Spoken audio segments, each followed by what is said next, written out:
Student, आज का topic है हमारे पास चैप्टर 14.14. इसमें कह रहे हैं 100 turn square in a generator has an area of 500 centimetre square rotates in a field with B 0.06 weber per metre square. कहा जा रहा है एक 100 टन कॉइल है, एक कॉइल है जनरेटर, उसमें मैग्नेटिक कॉइल है जो जिसके टर्न्स कितने नंबर ऑफ टर्न्स हैं 100 टर्न्स। और फिर कह रहे हैं has an area of 500 centimetre square, उसका जो कॉइल का एरिया है वो 500 सेंटीमीटर स्क्वायर है। ये याद रखें स्टूडेंट, सेंटीमीटर को जब हम कन्वर्ट करते हैं तो 100 से डिवाइड करते हैं, लेकिन जब सेंटीमीटर स्क्वायर को हम मीटर स्क्वायर में कन्वर्ट करेंगे तो 10,000 से हम इसको डिवाइड करेंगे तो आंसर है हमारे पास 5x1 - 2 मीटर स्क्वायर। फिर कह रहे हैं field with B 0.06 weber per metre square, जो मैग्नेटिक फील्ड है वो 0.06 वेबर पर मीटर स्क्वायर है। और फिर कहा जा रहा है how fast must the coil rotated in order to generate a maximum voltage of 150 volts. कह रहे हैं कि जो कॉइल है हाउ फास्ट, कॉइल कितनी तेजी से कॉइल रोटेट हो रहा है कि उसमें कितना वोल्टेज प्रोड्यूस हो जाए, मैक्सिमम वोल्टेज हो जाए 150 वोल्ट्स। कितनी तेजी से कॉइल रोटेट हो रहा है, तो हमसे पूछ रहे हैं एंगुलर वेलोसिटी। तो हमने सॉल्व करा, फॉर्मूला लगाया हमने जनरेटर का v, फिर उसके बाद हमने एंगुलर वेलोसिटी को सब्जेक्ट बनाया तो हमारे पास v इधर ही रहा n a b। उसके बाद एंगुलर वेलोसिटी, वोल्टेज हमारे पास 150 वोल्ट और नंबर ऑफ टर्न्स हमारे पास 100, एरिया हमारे पास 5x1 - 2 और मैग्नेटिक फील्ड है हमारे पास 0.06।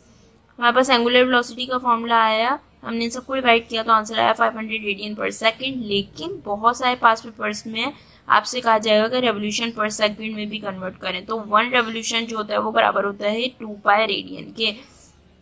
तो हमने 500 को 2 पाई से डिवाइड किया तो हमारे पास आ गया रेवोल्यूशन में आंसर 79.6 रेवोल्यूशन पर सेकेंड।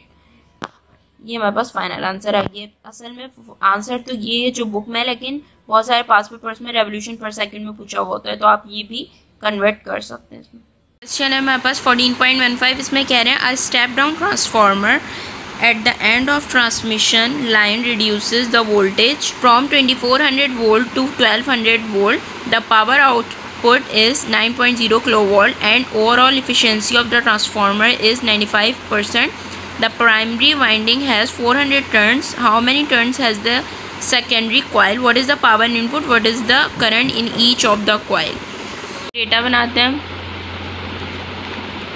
कह रहे हैं एक स्टेप डाउन ट्रांसफार्मर है, वो at the end of transmission, दोनों ट्रांसमिशन जो है वो रिड्यूस कर रहे हैं वोल्टेज कितना 2400 volts to 1200 volt.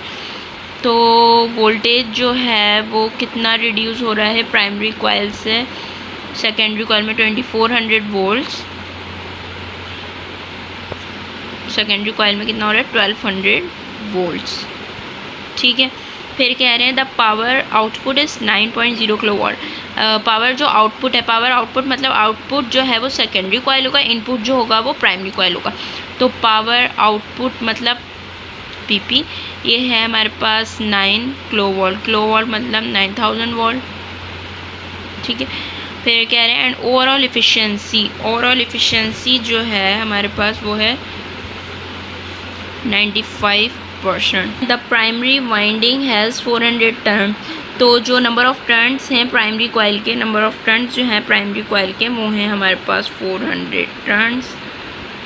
How many turns has the secondary coil, secondary coil के हमसे नंबर ऑफ टर्न्स पूछे हुए हैं। और पूछा हुआ है what is the power input, input मतलब प्राइमरी कॉइल का पावर, तो प्राइमरी कॉइल का पावर हमसे इन्होंने पूछा हुआ है। और सॉरी, ये प्राइमरी कॉइल का जो है वो आउटपुट था, तो ये PS है, PS। ठीक है, फिर उसके बाद इन्होंने पूछा हुआ है what is the current in each of the coil, current पूछा हुआ है इन्होंने ईच कॉइल का, तो प्राइमरी कॉइल का भी करंट है और सेकेंडरी कॉइल का भी करंट है। तो हम सॉल्व करते हैं। ट्रांसफार्मर की जो हमने डेरिवेशन पढ़ी थी उसमें हमने ड्राइव करा था ES/EP NS/NP। ठीक है, तो हमने अभी किसके लिए क्या फाइंड आउट करना है, हमने नंबर ऑफ सेकेंडरी कॉइल के हमने टर्न्स फाइंड आउट करने हैं। तो हम इसको सब्जेक्ट बनाते हैं NS ES × NP voltage of primary coil. अब हम इसे वैल्यू पुट करते हैं तो नंबर ऑफ़ वोल्टेज जो है, नंबर ऑफ़ टर्न्स जो है हमारे पास कितने 400 दिए हुए हैं, और इन्होंने दिया हुआ है वोल्टेज जो है सेकेंडरी कॉइल का 1200 है, वोल्टेज प्राइमरी कॉइल का दिया हुआ है इन्होंने 2400। इसे सॉल्व करा तो आंसर हमारे पास आएगा 200 टर्न्स।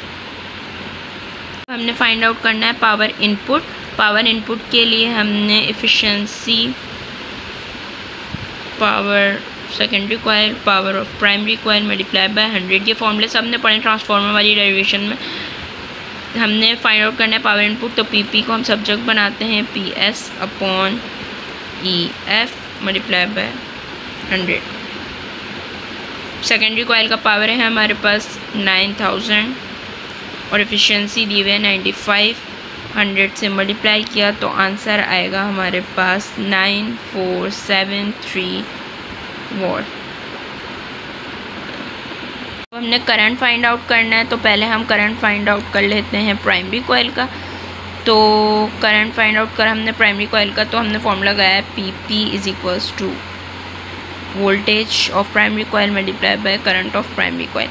तो PP जो हमारे पास आया था वो हम पहले इसको सब्जेक्ट बना लेते हैं, IP is equals to P upon EP।